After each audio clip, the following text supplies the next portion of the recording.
All right, I'm coming off my fourth straight day of winning personal bets on BrockPage.com following Tuesday.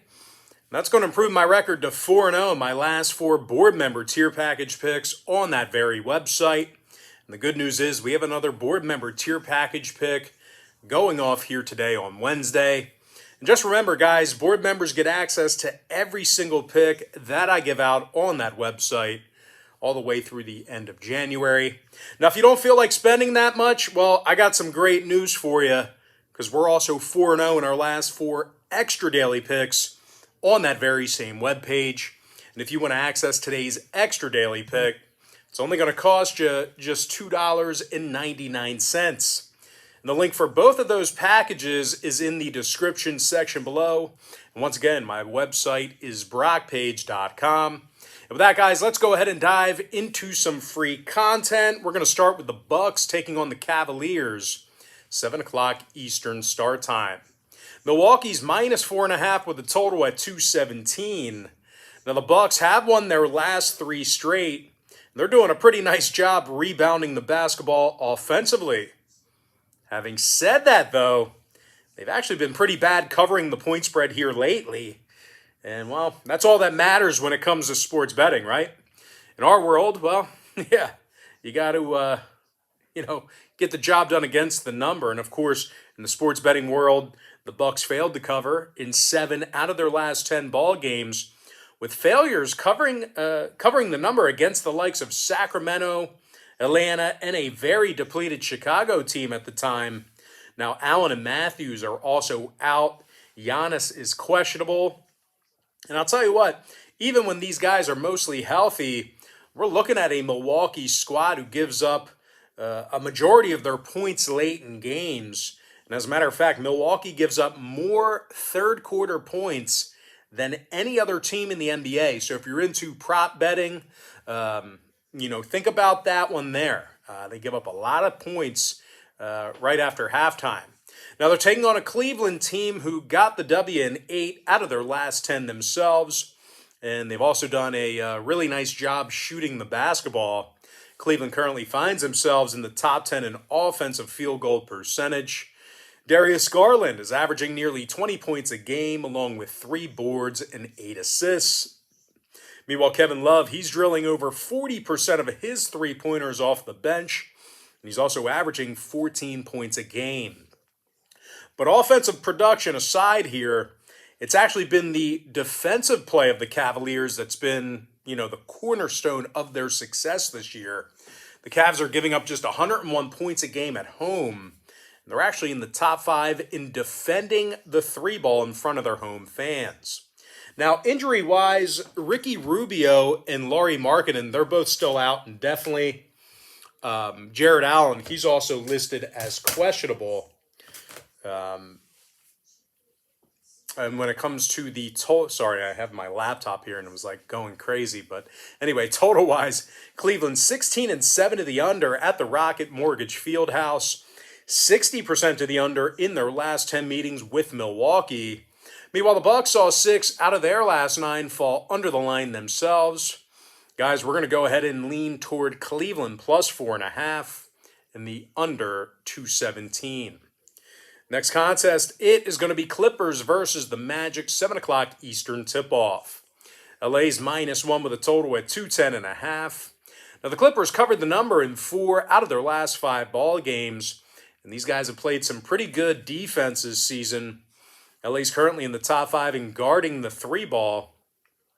They're also in the top 5 in the NBA in defensive field goal percentage on the road. Now, scoring-wise, Reggie Jackson's averaging over 16.5 points a game, along with 3 rebounds and 4 assists. Meanwhile, Luke Kennard's been pretty dangerous from three land himself. He's drilling 44% of his three-pointers. He's averaging just about a dozen points a game. And speaking of three balls, the Clippers actually find themselves in the top 10 in the league in offensive three-point percentage. Now, they're taking on an Orlando team who lost 8 out of their last 10 themselves. And they score fewer points per contest at home than any other team in the association. As a matter of fact, the Magic got the W in just 3 out of 20 home games this year. And that's good for just 15% in that particular category. Now, Orlando's making only 30% of their three-pointers at home this year, and they're dead last in offensive boards per contest in front of their home crowd. Now, injury-wise, Ross and Harris, also Bamba, they are all listed as questionable. Meanwhile, for the Clippers, Morris and Preston are questionable for them. When it comes to the number in this one, LA went 4-1 to the over in their last 5 ball games. Meanwhile, Orlando saw overs recently with Philadelphia, the Lakers, and Charlotte. I'm going to lean toward the LA Clippers -1 in the over 210.5. Next ball game, it is going to be Hornets versus the Pacers, 7 o'clock Eastern start time. Charlotte is -1 with a total at 224.5. And the Hornets lost their last 2 straight, and they gave up a considerable amount of points in those defeats. Having said that, though, Charlotte still got the W in 7 out of their last 10, and they successfully covered the number in 70% of those ball games I just mentioned. Miles Bridges is averaging over 20 points a game, along with 7 rebounds, 3 assists. Meanwhile, LaMelo Ball is averaging nearly 20 points a game himself, along with 7 boards and 7 assists as well. Now, scoring-wise, the Hornets are amongst the best scoring teams in the entire NBA. They're averaging nearly 115 points a game, and they're also in the top 5 in shooting the 3-ball. Now, they're taking on a Pacer team who lost 7 out of their last 10 themselves, and they also rank in the bottom 3 in defensive field goal percentage at home. And in addition to being 14 games below 500 right now, Indiana's also in the bottom 5 in shooting the 3-ball at home. Now, injury-wise, Indiana's top 2 scorers are still sitting out. Brogdon and Sabonis, they are both battling foot injuries. Meanwhile, Turner, McConnell, and Warren, they're both still out indefinitely for Indiana as well. When it comes to the total in this one, the Pacers went 60% to the over in their last 10 outings, 14-10 to the over at home. Meanwhile, Charlotte saw overs recently with Toronto, Orlando, and Detroit themselves. I'm going to lean towards Charlotte -1 and the over 224.5.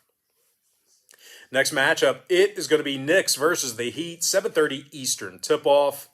Miami's -6 with a total at 203.5. Now, Miami's gotten the W in 7 out of their last 9 ball games, 7-2 against the number during that stretch. The Heat's also played some very good basketball at the FTX Arena. They're currently 16-5 straight up in front of their home fans. And they're actually leading the entire NBA in defensive rebounding. As a matter of fact, Miami allows only 102 points a game in South Beach. Now, scoring-wise, Jimmy Butler's averaging over 21 points a game, along with 6 rebounds, 6 assists. Meanwhile, Tyler Hero's drilling nearly 40% of his three-pointers himself. He's also averaging 20 points a night. And of course, speaking of three-pointers, Miami currently finds themselves in the top 3 in the NBA in shooting from beyond the arc. Now they're taking on a Knicks team. Well, they don't score a whole lot of points offensively. It's kind of been that way over the past few seasons or so. As a matter of fact, as far as this year's concerned, New York scoring only 102 points a game on the road. And they actually lost 4 out of their last 5 ball games. So this is a team who's not clicking on all cylinders here over the past week or so. Now, injury-wise, Noel and Robinson are questionable. Arcidiacono is out. Meanwhile, for Miami on the other side of things, Lowry, Opala, they are out. They're not even questionable. They are out for them. Now, total-wise, Miami saw 4 out of their last 7 fall under the posted number. Miami is also 60% to the under in their last 10 meetings with the Knicks. Meanwhile, New York went 6-3 to the under in their last 9 ball games themselves. I'm going to lean toward Miami -6 and the under 203.5. Next matchup, it is going to be Kings versus the Hawks, 7:30 Eastern start time. Atlanta's -8.5 with the total at 234. Now, Atlanta's on a 4-game winning streak, and they successfully covered the point spread in all 4 of those victories. As a matter of fact, Atlanta's averaging 120 points a game during this current winning streak. And speaking of offense, Atlanta's in the top 10 in home scoring this season. Now, another thing to add here, they're also in the top 3 in shooting the 3 ball on their home court as well. Now, Trae Young, he's averaging 28 points a game along with 4 rebounds and 9 assists. Meanwhile, John Collins is drilling 43% of his three-pointers. He's also averaging 17 points a game. Now, they're taking on a Sacramento team who's going to have a tough time stopping them tonight. The Kings allow more points per contest on the road than any other team in the NBA. And speaking of road games, the Kings have gotten the W in only 6 out of 21 contests away from their home court. Now, Fox, Davis, and Metu are also questionable to play here this evening for the Kings.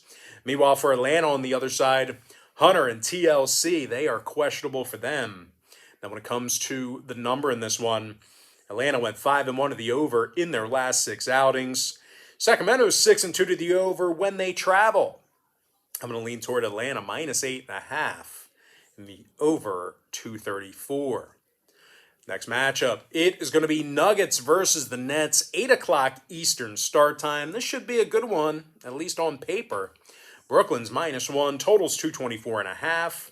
Now, the Nets have done a real nice job offensively this season, and they've been virtually automatic from the foul line. You really don't want to put them on the stripe because these guys have been making their opponents pay.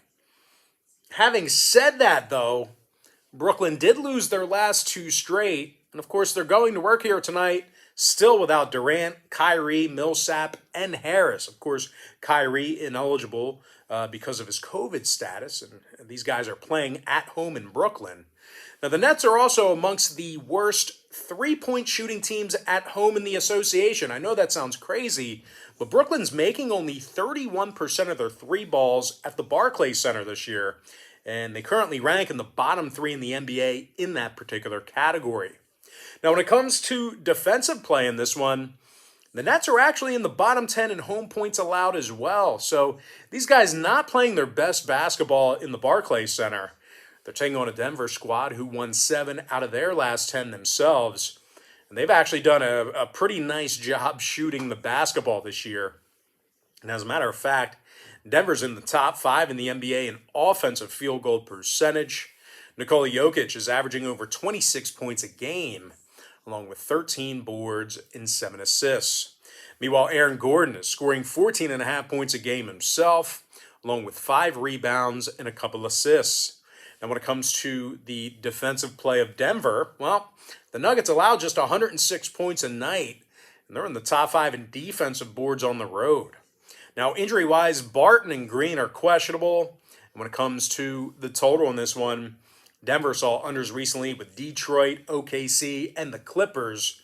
Meanwhile, Brooklyn saw 4 out of their last 6 fall under the posted total themselves. I'm going to lean toward Denver +1 in the under 224.5. Next matchup, it is going to be Raptors versus the Bulls, 8 o'clock Eastern start time. Chicago is -4.5 with the total at 219. Now, Chicago covered in 3 out of their last 4 ball games. They're also 14-8 against the spread at home this year. As a matter of fact, these guys are actually winning 73% of their contests at the United Center, and they're leading the entire NBA in home offensive field goal percentage. DeMar DeRozan's dropping 26 points a game, along with 5 boards and 4 assists. Meanwhile, Zach LaVine's drilling 41% of his three-pointers. He's also averaging 24 points a night. And speaking of three-pointers, Chicago actually leads the entire NBA in offensive three-point percentage. They're taking on a Raptors team who lost 5 out of their last 8 themselves, and they struggle guarding the 3-ball. As a matter of fact, the Raptors are currently in the bottom 5 in defensive three-point percentage. Meanwhile, on the other end of the court, offensively, these guys really don't shoot the ball all that great either. They're currently in the bottom 5 in offensive field goal percentage on the road. Now, injury-wise, Van Fleet, Johnson, and Barnes are questionable. Dragic and Birch, they are both still out. Meanwhile, for Chicago, on the other side of things, Cook is questionable for them, and of course, Ball and Caruso, they are still sitting this one out as well. Now, total-wise, Chicago went 7-2 to the over in their last 9 ball games, 13-9 to the over at the United Center.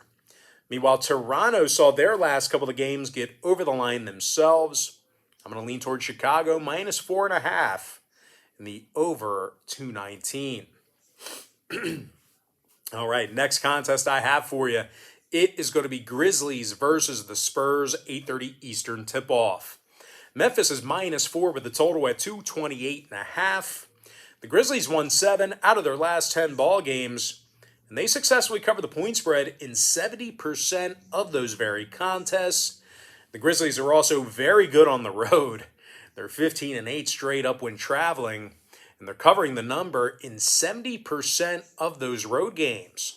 Ja Morant's averaging over 25 points a game, along with 6 boards and 6 assists.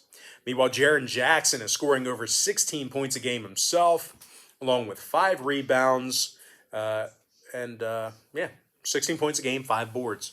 And of course, speaking of rebounds, Memphis leads the entire NBA in offensive boards per game.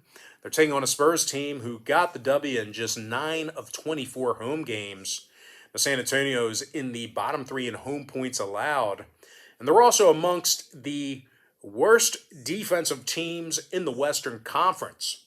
Now, injury-wise, Collins and Bates-Diop, they are both still out indefinitely. Nothing really changing with their statuses here for San Antonio.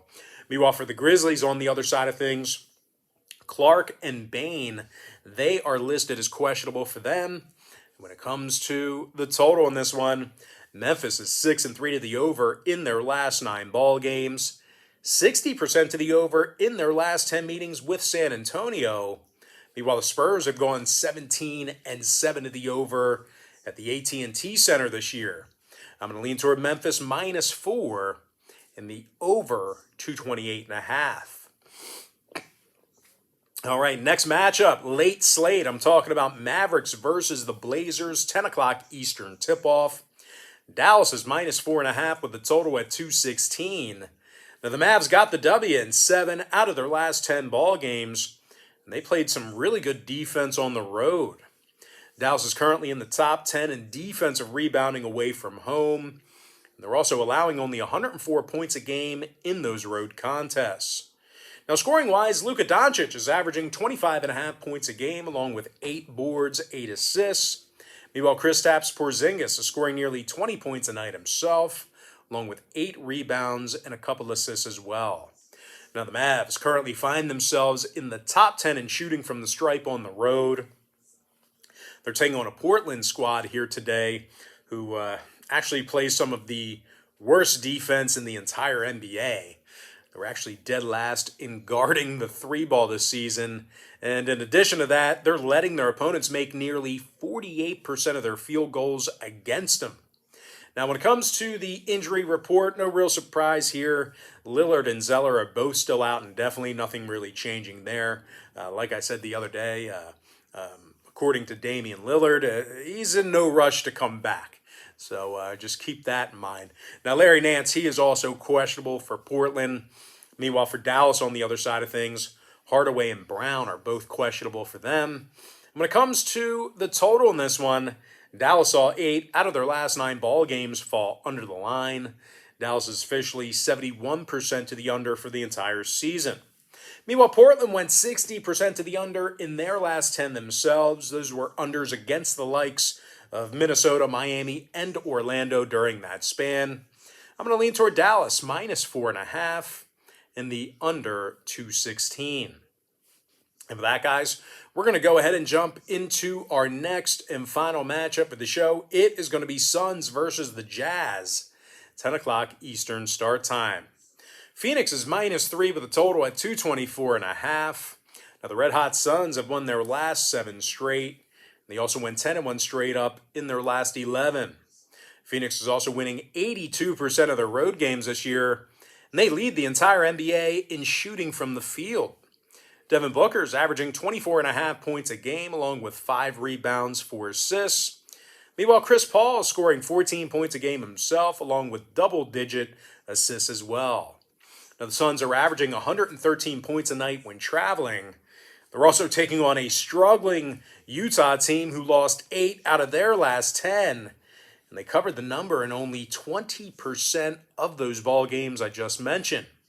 And speaking of covering, the Jazz currently find themselves, well, covering on only 33% of their home games this year. These guys have been horrible covering the line in front of their home fans.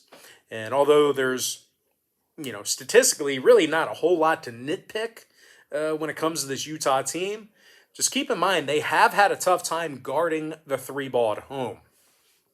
Now, injury-wise, the leading scorer, Donovan Mitchell, he's sitting this one out here today for Utah. Rudy Gobert, he's also inactive. So two key absences here tonight for the Jazz. Not a good formula for them going up against a team as strong as Phoenix. Now, as far as the injury report for Phoenix, they do have some absences here tonight as well. McGee, Crowder, Nader, and Ayton, they're sitting this one out here tonight for them.